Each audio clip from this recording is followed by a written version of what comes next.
영상으로 함께 예배하시는 모든 성도님들과 가정 가운데 하나님 평강이 함께 하시길 축복합니다. 우리 함께 말씀 보도록 하겠습니다. 요한복음 15장 5절 말씀입니다. 요한복음 15장 5절 말씀. 우리 함께 말씀 읽겠습니다. 나는 포도나무요 너희는 가지라. 그가 내 안에 내가 그 안에 거하면 사람이 열매를 많이 맺나니 나를 떠나서 너희가 아무것도 할 수 없음이라. 아멘. 너무 유명한 말씀이죠. 요한복음 15장에 기록되어 있는 포도나무 비유의 한 대목이 되는 말씀인데요. 오늘 관련해서 요한복음 15장에 가르치시고 계시는 포도나무 비유 함께 생각해 보도록 하겠습니다. 오늘 우리 함께 살펴볼 요한복음 15장 이 말씀은요, 예수님께서 십자가를 앞두시고 다시 한 번 더 제자들에게 신앙에 대해서 확인하시는 그런 말씀이죠. 14장 같은 경우에는 구체적으로 예수님 떠나시는 모습에 대해서 이제 십자가 사역도 이제 제자들 곁을 떠나시는 모습이고요. 또 그 이후에 이제 승기와 관련하시는 부분이고, 예수님께서 떠나시는 그 대목과 관련해서 제자들을 위로하고 격려하고 그 가운데 또 신앙이 무엇인가 확인하는 말씀이라면요, 15장은 계속해서 이어서 진실되게 예수님을 믿는 신앙의 모습에 대해서 가르치시면서 또 예수님께서 그들의 그런 구원자가 되시는 모습을 가르치고 계시는데요. 관련해서 함께 말씀 살펴보도록 하겠습니다. 먼저 요한복음 15장 1절 전체 컨셉을 이제 확인하는 그런 표현이 등장을 하죠. 요한복음 15장 1절 나는 참 포도나무요 내 아버지는 농부라.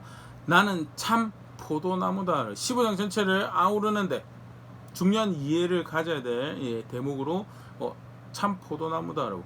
참 포도나무란 말이 무슨 말인가라고 할 때 이후에 이제 열매 맺는 게 등장을 하죠. 그래서 나무 하나에 가지를 쫙 뻗어내서 열매를 많이 맺는 나무 중에 하나가 이제 포도나무고, 그런 이미지를 형상화하는 또는 그런 이해를 전달하기 위해서 그런 비유를 사용하셨는가 생각하기 쉬운데요. 그런데 처음 이 말씀 받아들였던 본 백성에게 내가 포도나무, 특별히 내가 참 포도나무다라고 하는 이 표현은요, 절대 그냥 넘어갈 수 없는 이제 한 이해가 분명히 있죠. 먼저는요, 하나님께서 구약 성경에 이미 하나님 백성을 지칭할 때 포도나무다라는 그런 표현을 사용을 하셨습니다. 시편 80편 8절 주께서 한 포도나무를 애굽에서 가져다가 민족을 쫓아내시고 그것을 심으셨나이다. 애굽에서 건져내 노예된 자리에서 건져내셔서 가나안 땅, 팔레스타인 땅에 살게 하신 모습에 대해서 다시 한 번 더 확인하고 이렇게 말씀을 전달하는데, 그러면서 사용하시는 비유하는 표현이 뭐냐? 한 포도나무를 애굽에서 가져다가 거기다 심었다라고. 하는 백성을 포도나무에 비유하는 말씀을 이제 볼 수가 있는데요.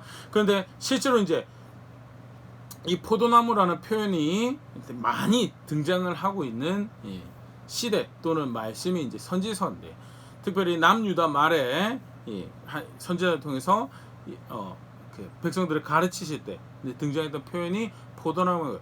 그때 포도나무는요, 잘못된 모습에 대한, 속시 이제 오늘 나온 참 포도나무와 반대되는 개념의 거짓된 포도나무, 잘못된 포도나무의 모습으로 등장을 하고 있는데요. 대표적인 말씀 이사야 5장의 2절 땅을 파서 돌을 제하고 극상품 포도나무를 심었도다. 그 중에 망대를 세웠고 그 안에 술틀을 팠도다.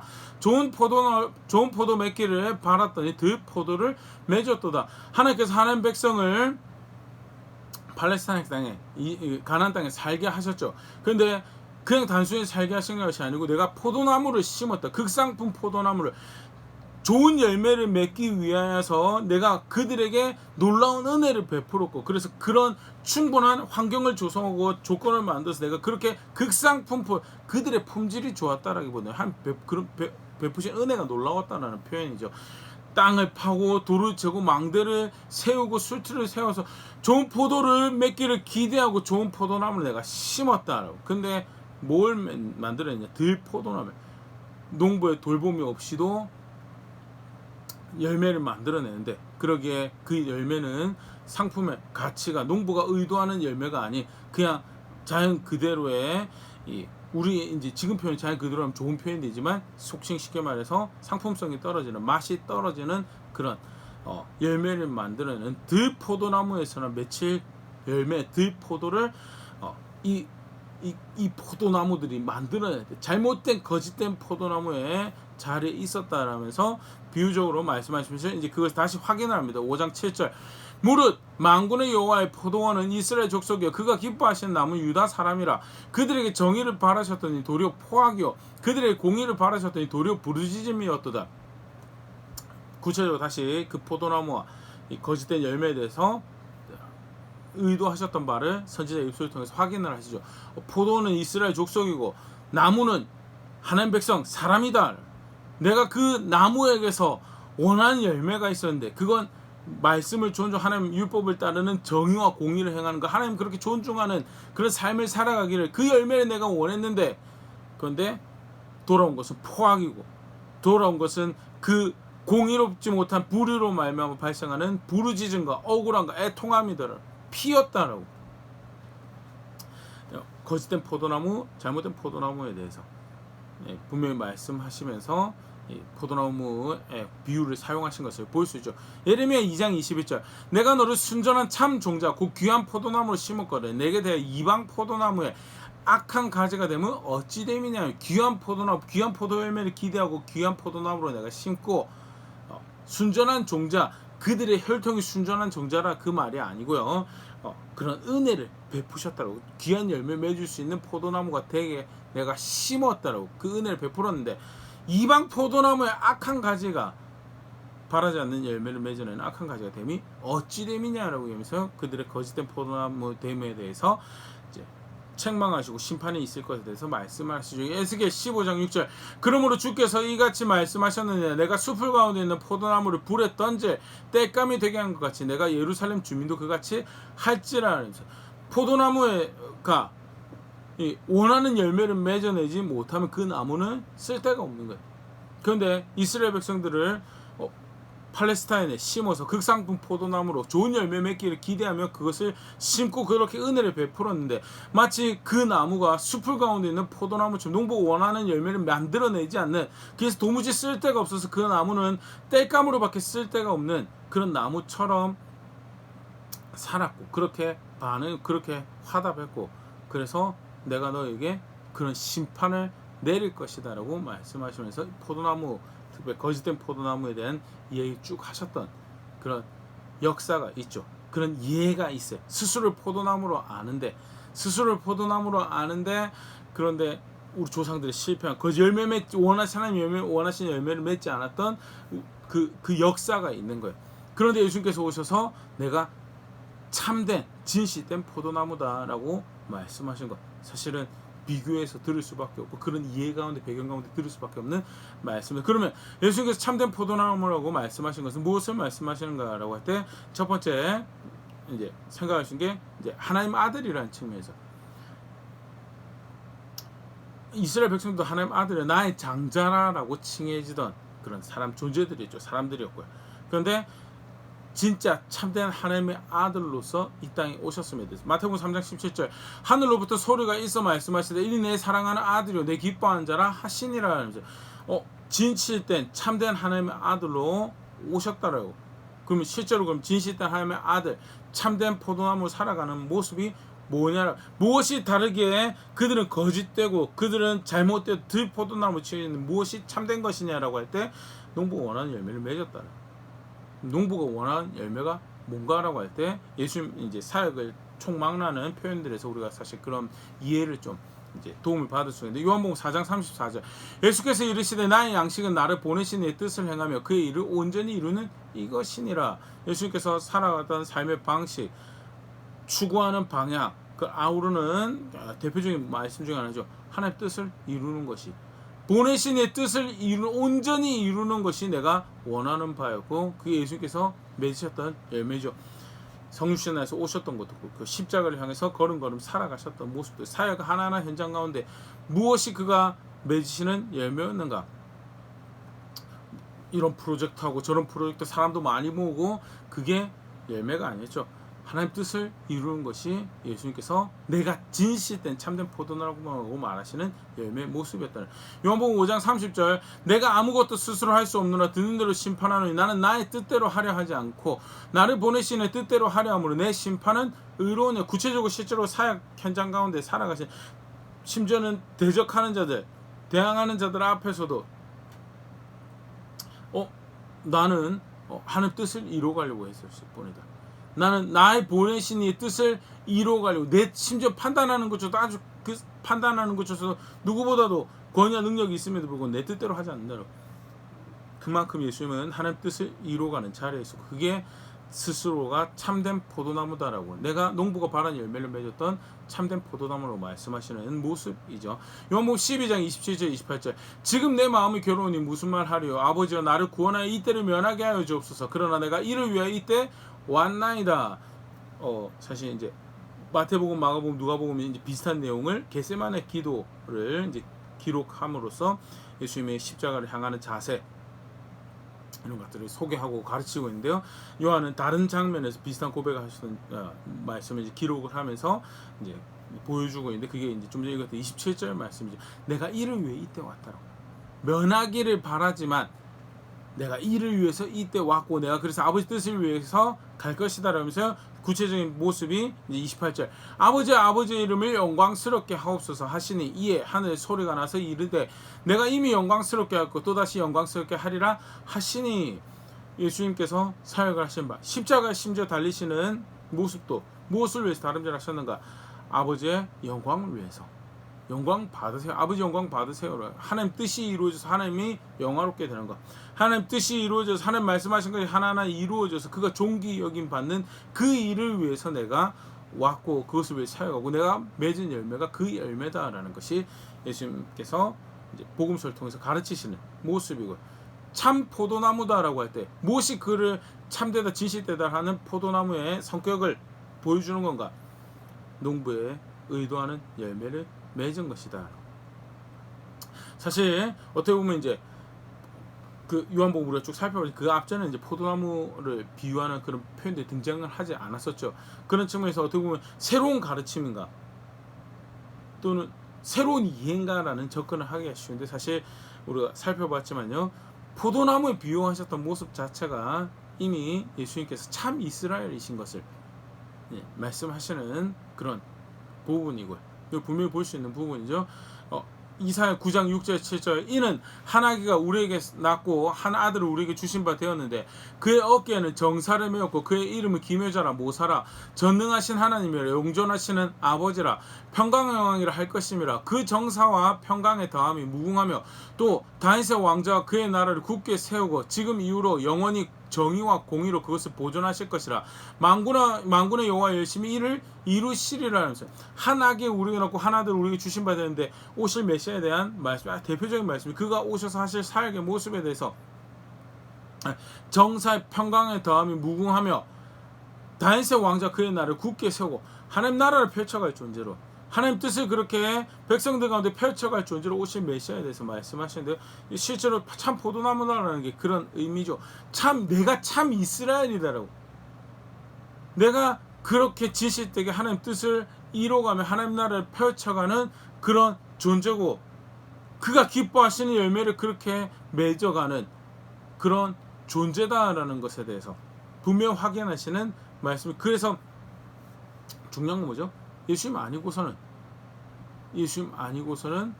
하나님 나라가 존재하지 않고, 예수님 아니고서는 그가 기뻐하시는 열매를 맺어 하나님 백성이 될 수가 없다라는 것이 사실 이제 참 포도나무라고 말씀하시면서 그 다음에 말씀을 쭉 이어가시는 이 이해 전체의 컨셉이죠. 요한복음 15장 5절 오늘 여기서 말씀 함께 읽었던 말씀인데요. 분명히 다시 거기서 말씀하십니다. 나는 포도나무에 너희는 가지라. 그가 내 안에 내가 그 안에 거하면 사람이 열매를 많이 맺나니 나를 떠나서는 너희가 아무것도 할 수 없음이라. 나를 떠나서는 아무것도 할 수 없다라는, 나를 떠나서는 아무것도 할 수 없다는, 뭘 할 수, 열매를 맺을 수가 없다는. 우리 아브라함의 후손이고 약속도 가지고 있고, 그래서 나름 하나님께서 기뻐하시는 그런 포도나무가 될 수 있습니다. 우리끼리도 그 포도나무가 될 수 있습니다. 불가능하죠. 나를 떠나서는 아무것도 할 수 없다. 그래서 예수 그리스도가 오신 거예요. 사실 나를 떠나서는 아무것도, 그가 참 포도나무가 되신다는 것은 그러한 모습을 다시 굉장히 부각을 하고 있죠. 그 참 포도나무에 붙어 있는 것 아니고서는, 그 진실된 포도나무와 어떻게 해서든 바른 관계를 가지는 것이 아니고서는 열매 맺을 수 있는 방법이 없어요. 우리는 어떤 뿌리인데? 거짓된 포도나무의 뿌리 존재하는 사람들. 거짓된 포도나무의 역사 가운데 거짓된 그 후손으로 존재하는 사람들이고, 그래서 철저하게 우리가 맺을 수 있는 열매는 농부가 원하는 열매가 아니에요. 그런데 하나님께서 하나님 아들을 보내주셔서 참 포도나무를 우리 가운데 허락하셨고 거기 붙어 있으라고. 더불어서 아무것도 할 수 없던 사람의 본질적인 아주 무능력하고 불의한 모습들을 다시 한번 분명히 확인을 하시죠. 로마 3장 23절 모든 사람이 죄를 범하였으면 하나님 영광에 이르지 못하더니 아무것도 할 수 없어요. 그가 기뻐하실 만한 열매를 만들어낼 수 있는 그런 자리, 그런 하나님 백성의 자리에 있을 수가 없다. 로마서 8장 7절 육신의 생각은 하나님과 원수가 되는 이는 하나님 법에 굴복하지 아니할 뿐 아니라 할 수도 없어요. 우리가 끼케야 이제 해낸다는 선한 생각들이, 의로운 생각들이 단편 나름 굉장히 만족할 만큼 또는 주변에서 인정할 만큼 선하고 의로울 수 있어요. 근데 전체적으로 그렇게 해서 내가 내 모든 생각이 선하다라고 의롭다라고 하나님 앞에서 그렇게 인정받을 수 있다라고 이야기 감히 할 수 있는 사람이 있느냐는 없다는. 육신의 생각은 결국 그거 흘러가는데 따라가면 하나님 원수가 되는 자리고, 실상 사실 그건 한 법에 굴복하려고 하지 않아서 하나님 원하시는 열매를 맺을 수 있는 자리에 있을 수 없고, 다르게 표현하면요, 거짓된 포도나무라고 정죄받아서 벌받은 자리, 심판의 자리에 이른 그 조상들하고 별반 다르지 않는 결과를 만들어낼 수밖에 없는 게 본질적으로 우리 모습이 아무것도 할 수 없다라는 거죠. 에베소 2장 3절 전에는 우리도 다 그 가운데서 우리 육체의 욕심에 따라 지내며 육체와 마음이 원하는 것을 하여 다른 이들과 같이 본질상 진노의 자녀이었더니 끼케 해낸다라는 것이 하나님 진노를 사는 선택을 만들어가는 것이 우리고, 아무것도 할 수 없는 존재고, 그 가운데 진실된 포도나무, 참된 포도나무를 우리에게 주고, 예수 그리스도가 바로 그 진실된 포도나무, 참된 포도. 그래서 15장 1절에 나는 참 포도나무다라고 딱 하고 난 다음에 그 포도나무와 맺어야 되는 관계, 결국 신앙에 대해서 쭉 가르쳐 가시는 거. 다시 그러면 그 진실된 포도나무와 붙어 있는 신앙을 쭉 가르쳐 가시는 것이 포도나무 비유의 전체 전반적인 이해죠. 그러면 무엇이 신앙이라고 가르치고 계시는가라고 할 때 크게 세 덩어리로 우리가 15장에서 생각을 해볼 수 있는, 먼저는 그와 가지는 관계, 큰 그림이 일종 큰 그림이죠. 그건 뭐냐? 그에게 붙어 있는 것이다. 속칭 이제 조금 어려운 표현은 연합이라는 표현을 우리가 설명을 했어요. 요한복음 15장 4절 내 안에 거하라 나도 너희 안에 거하리라. 가지가 포도나무에 붙어 있지 않냐면 스스로 열매를 맺을 수 없음 같이 너희도 내 안에 있지 않냐면 그러하리라. 우리가 앞에서 좀 생각해봤던 그런 컨셉을 이렇게 반복적으로 이제 사용을 하시는 모습이죠. 내 안에 거하라라고. 내 안에 거하라. 근데 포도나무면 붙어 있어야지 무슨 안에 거한다라고. 그러니까 쉽게 말해서 예수님이 지금 비유로 이 표현을 사용하고 계시는 거고요. 붙어 있는다 또는 안에 거한다라는 것이 동일한 의미로 사용되고 있는 것을 보일 수 있고요. 그래서 이제 신앙에 대해서 여기서 가르친 신앙에 대해서 설명을 할 때 그냥 크게 연합이라는 표현을 사용하는데요. 그것이 의미하는 바는 붙어 있는 신앙, 그 안에 거하는 신앙이다. 스스로 열매 맺을 수 없다라고, 스스로 열매 맺을 수 있다라고 생각해서 참된 포도나무를 거절하죠. 아니다라고. 스스로 열매 맺을 수 없다라고. 죄로 인해서 그 본질성 성품으로 인해서 더 사랑하고 매력을 느끼는 기본적인 성향 자체가 하나님께서 의도하시지 않는 그 열매를 맺어내는 들포도나무 같은 자리에 있는 존재들이라서 스스로 열매를 맺을 수 없어서 내가 필요하고, 그래서 내게 붙어있어야 내 안에 거하라라고. 그게 나를 참 포도나무, 진실된 포도나무를 아는 신앙의 모습이다. 그러면 붙어있는 것은 그러면서 이제 몇 가지 이제 설명하신 거 있습니다. 그 연합하는 거, 붙어있는 거, 그것의 출처는 너희의 선함이 아니다, 너희의 의지가 아니다라고, 하나님의 은혜다라고. 요한복음 15장 16절 너희가 나를 택한 것이 아니요 내가 너희를 택하여 세웠나니 이는 너희로 가서 열매를 맺게 하고 또 너희 열매가 항상 있게 하여 내 이름으로 아버지께 무엇을 구하든지 다 받게 하려 함이라. 이제 우리가 택한 거 아니다. 실상 그렇죠. 복음이 들려졌을 때 깨닫고 아는 것, 예수 그리스도가 오늘 본문 표현으로는 참된 포도나무구나, 진실된 포도나무, 유일한 그 하나님 백성이 되는 유일한 하나님 백성이 되는 그가 원하시는 열매를 맺어서 그가 원하시는 열매를 맺는다는 것이 결국 바른 신앙을 이야기를 하는 거죠. 열매 맺는 게 특별한 이야기가 아닙니다. 여기서 열매를 맺는다는 것은 예수님 믿는데 엑스트라 수고를 해가지고 열매를 뭔가 어떤 성과를 만들어내는 절대 그게 아니고요. 여기서 말하는 열매는 우리 앞서 살펴봤지만 이사야 5장 말씀에서도요. 열매는 하나님 존중하고 하나님 말씀 존중해서 공의를 행하는 것이 그게 열매죠. 바른 신앙의 자리에 있는 게 열매 맺는 그 안에 거하는 거예요. 근데 그것은 하나님 은혜에서 출발한다는 거예요. 예수님 잘 안 믿고 또는 대충 믿고 성경대로 말씀하신 대로 믿으려고 하는 고민이 없고 하면 그건 하나님 은혜가 없어서 그런 거예요. 아니 그거는 이기적인 욕심이에요. 은혜가 이미 주어졌는데 예수 그리스도가 참 포도나무다라는 것이 밝히 알려졌는데 사실 하나님 나라에서 그를 아는 것처럼 충분히 알 수는 없지만 그럼에도 불구하고 단편을 깨달을 수 있는 은혜가 주어졌음에도 불구하고 그 은혜에 긍정적인 화답을 하지 않기로 작정한 이기적인 욕심으로 인해서 발생하는 거죠. 하나님 은혜가 부족해서 그걸 말하는 하나님 은혜가 아니고요. 이미 복음을 안다라고 예수 그리스도 주로 안다라고 해서 하나님 은혜가 주어진 것이 그 은혜가 인도하신 대로 겸손하게 정직하게 반응해서 그 인도를 따라가면 결국 그 인도와 그 은혜가 너희 가운데 그 시작하신 그 일을 의도하신 그 열매를 너희 삶 가운데 맺어갈 것이다. 그 은혜를 따라오라는 그런 측면에서 너희의 의지가 실패할 수밖에 없는 너희의 의지, 사람의 의지가 사람의 그 어떤 선한 마음이 출처가 아니고 하나님 은혜가 출처다라는 것을 그런 측면에서 다시 확인을 분명하시고 두 번째 진실된 그 신앙의 증거가 뭐냐라고 할 때 그게 열매다. 요한복음 15장 2절 물은 내게 붙어있어 열매를 맺지 아니하는 가지는 아버지께서 그것을 제거해버리시고 무릇 열매를 맺는 가지는 더 열매를 맺게 하여 그것을 깨끗하게 하시느라. 우리 사실 1차적으로 쉽게 볼 때는 내게 붙어있어 열매를 맺지 않은 가지는 그럼 예수님 붙어있는 예수님 믿는다고 하는데 열매를 맺지 않을 수도 있구나라고 생각을 하기가 쉬운데 여기 사실은 그런 측면에 내게 붙어있는다라는 예수 믿는다라는 것을 의미하기보다는요. 사실은 신구약의 모든 하나님 백성은 메시아를 향한 믿음이 하나님을 향한 믿음이 있는 거죠.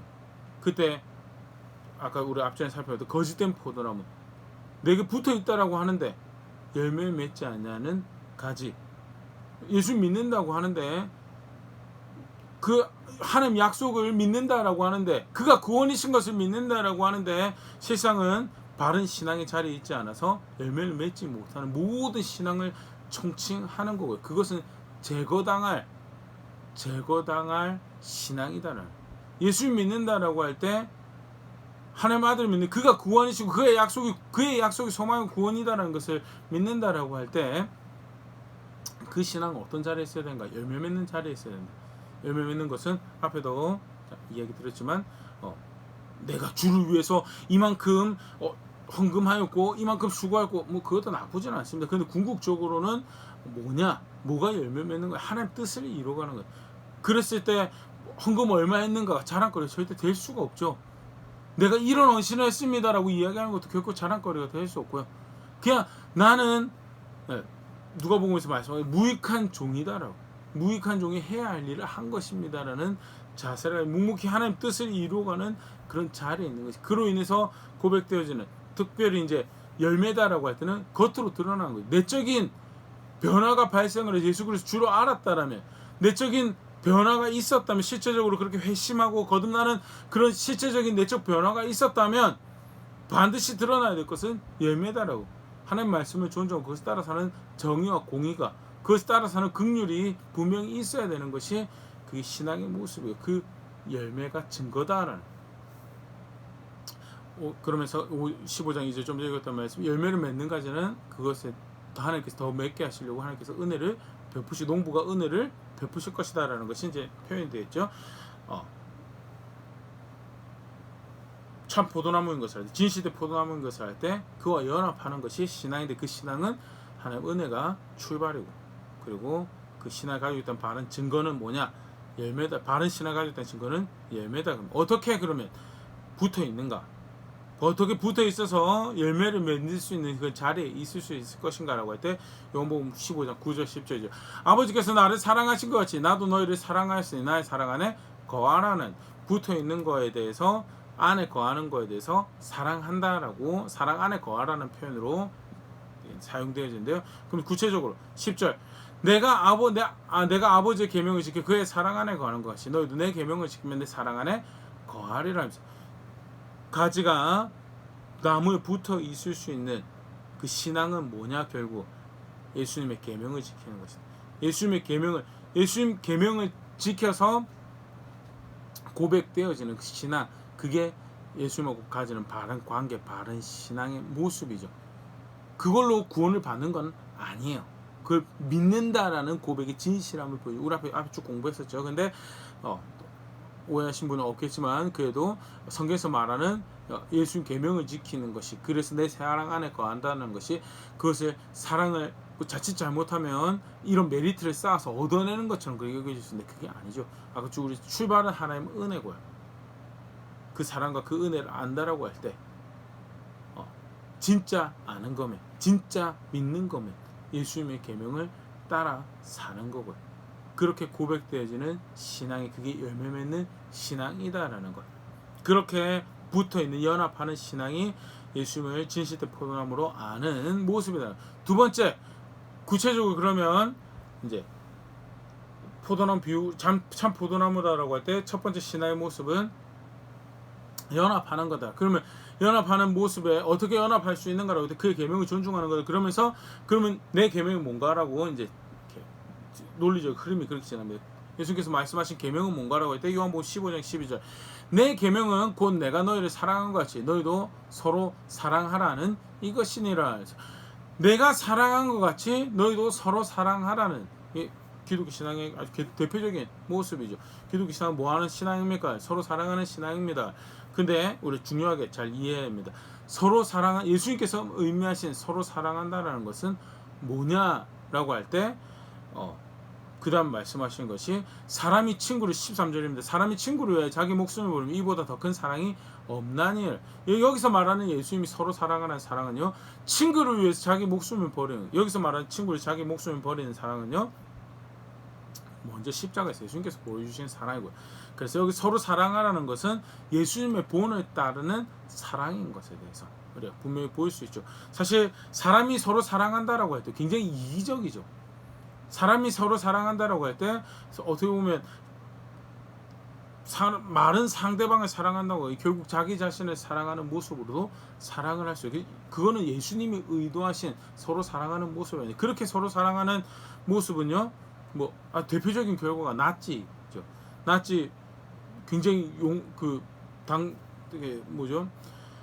큰 잘못을 저지르고 큰 악행을 행했는데요. 근데 흥미로운 것은 어떻게 그렇게 용맹하게 무섭게 싸우면서 그렇게 무자비한 일을 할 수 있는가라고 할 때 대표적인 이해로 이야기하는 것이 옆에 동료를 위했다라고 이야기를 하는 그런 인터뷰들을 어떻게 그렇게 싸우느냐라고 할 때 막 히틀러가 가르치는 나치 그 이론의 그런 사상의 동화가 돼가지고 그런 케이스도 지도부 몇 명에서는 있을 수 있겠죠. 그런데 무엇보다도 전장에서 실제로 히틀러의 총알이 되어서 싸웠던 나치 군인들의 인터뷰를 보면 내 옆에 동료를 위해서 싸웠다라고 우리 마을 사람들을 위해서 싸웠다라고 그런 이야기들을 했다라고 하는 거죠.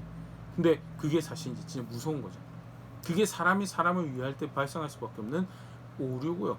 집단 이기주의 여러 가지로 사실은 대표적인 악재의 이야기 드렸지만 그게 사람이 서로 사랑한다 할 때 만들어내는 불이고 예수님 절대 서로 사랑 내가 너에게 새 계명을 준다 너는 내가 너에게 계명을 준다면 서로 사랑한다라고 하라는 이 말씀은요 절대 그런 인간의 이기적 욕심의 발산 또는 집단 이기주의적인 그런 사랑의 발산이 아니다. 십자가에서 예수님께서 보여주셨던 그 사랑의 본을 따르는 것이다라고. 그러면 구체적으로 십자가의 본으로 보여주셨던 사랑은 뭐냐? 크게 우리가 이제 다른 요한에 쓴 저작에서 우리가 볼 수 있는 힌트가 있는데요. 하나는요. 먼저 그것은 요한일서 3장 18절 자녀들을 우리가 말과 혀로만 사랑하지 말고 행함과 진실함으로 하자. 십자가에서 보여주신 사랑은요. 단 어떤 감정의 화학적 반응에 어떤 느낌의 교감의 그게 아니라요. 행함으로 하고 진실함으로 했던 사랑이다라고. 사실 진실하다라고 할 때 많은 내용들이 포함이 될 수 있죠. 좀 전에 이야기도 했지만 사랑한다라고 하면서 결국 자기 욕심 채우는 그런 잘못된 부모에 의해서 사실 그런 모습도 많이 보죠. 자녀의 성공을 위해서 내가 헌신하고 수고하고 내가 그렇게 바른 길로 이끌어 가려고 합니다라고 하는데 실상 뚜껑을 정직하게 열어보고 나니까 뭐예요? 자기가 이루지 못한 자기 욕심 채우려고 대리 만족을 위해서 자녀에게 성품과 성향을 고려하지 않은 부당한 요구들을 했었던, 그래서 오히려 그 사랑한다고 한 것은 자녀들에게 상처가 되어버리는 그런 모습들 많이 너무나 여러 케이스가 있어서 알려져 왔던 그런 모습들인데요. 진실함으로 그리고 실제적인 행함으로 예수님께 십자가에 보여주셨던 사랑이 그렇죠. 진실되게 사랑하기 위해서 그가 사랑하셨던 방법이 결국 아버지의 뜻을 이루는 거예요. 그리고 실제로 그것을 행함으로 사랑하는 모습을 보여주죠. 그게 사실은 이제 요한이 의미하는 성도가 서로 사랑할 때 사랑하는 모습이 요한일서 5장 2절 우리가 하나님을 사랑하고 그의 계명을 지킬 때 이로써 우리가 하나님의 자녀를 사랑하는 줄 아느니라. 하나님 자녀 사랑하는 거예요. 제자들이 서로 사랑하는, 교회가 성도가 서로 사랑하는 거예요. 하나님 사랑하고 그의 계명을 지키는 그 모습으로 사랑하는 거죠. 교감했다라고 해서 서로가 서로의 사람이 되어줘요. 굉장히 중요한 모습입니다. 서로가 서로 사이 그리스도의 제자로, 그리스도 안에서 형제 자매로 서로가 서로를 사람이 되어주는 거지.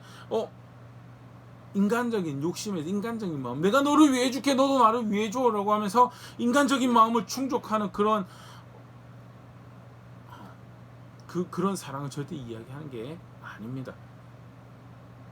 예수님 말씀하시는 연합하는, 첫 번째 연합하는 게 그렇게 붙어있는 게 신앙이다. 그러면 그게 뭐냐? 계명을 지키는. 그때 계명에 예수님께서 서로 사랑하라라고.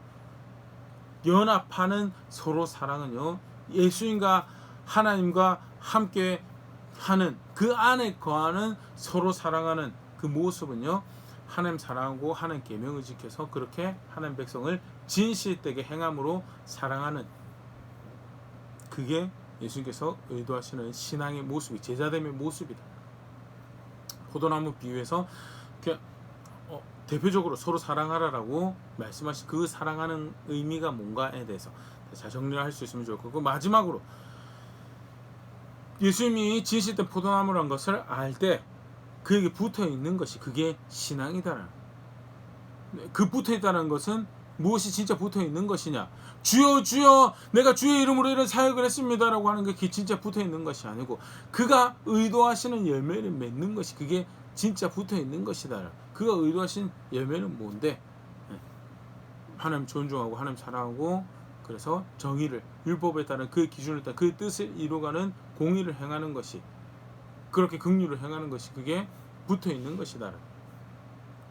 그러면 실제적으로 그가 의도하신 뜻하신 계명이 뭔가라고 할 때 대표적인 거죠. 서로 사랑하는 것은 행함과 진실함으로 하는 것이고, 그때 그 행함의 진실함은 하나님을 사랑하고 하는 계명 지키는 그 진실함을 개인적인 양심적 진실함도 되겠지만요, 여기서 말하는 진실함은 하나님 사랑하고 하는 계명 지키는 그 진실함이죠.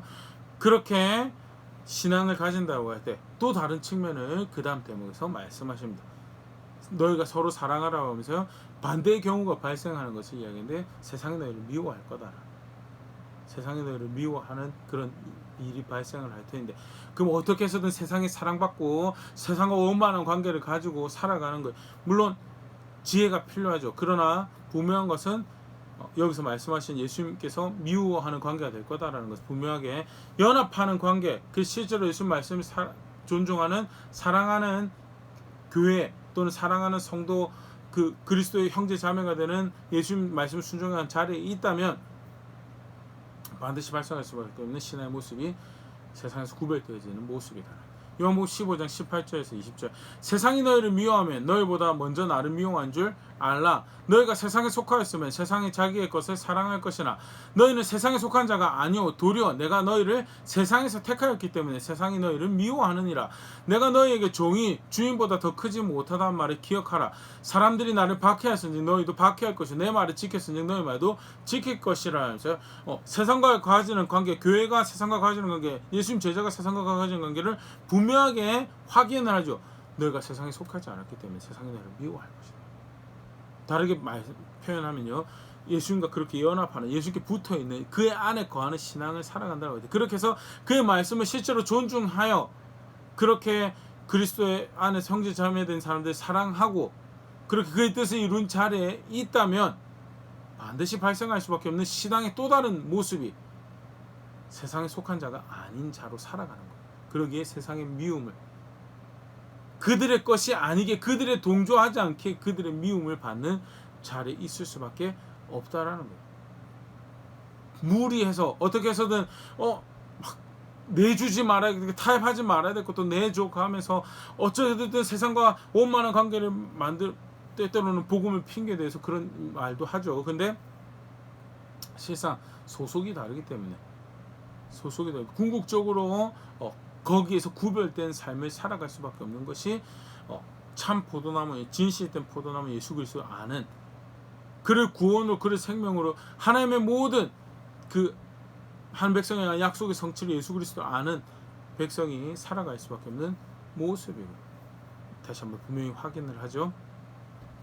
물론 개 중에는 13, 우리 좀 읽어도 20절 말씀, 개 중에는 예수님 말씀 존중하는 사람도 있을 것이다라고. 그러면 그들은 너희하고도 원만한 관계 가운데 사랑하고 교제하고 친교하는 자리에 있을 수 있을 것이다. 그런데 반대로 나를 미워하는 자는, 나 예수 그리스도 보고 미워하는 자하고는 절대 구별될 수밖에 없는 자리에 있는 것이, 구별될 수밖에, 동조할 수 없는 자리에 있는 것이 예수 그리스도 주로 알고 예수 그리스도 참 포도나무로 아는, 그가 생명을 주시는 유일한 근원으로, 그래서 어떻게 해서든 그 안에 거하고 그에 붙어 있으려고 하는 그 자리에 있는 사람들, 교회가 살아갈 수밖에 없는 모습인, 신앙의 모습인 거에 대해서 다시 한 번 더 분명히 확인하는 것이요, 포도나무 비유를 가르치시면서 그것을 통해서 다시 확인하는 신앙의 모습이다라는 거예요. 요한복음 15장 말씀 간략하게 우리 함께 생각해 봤는데요.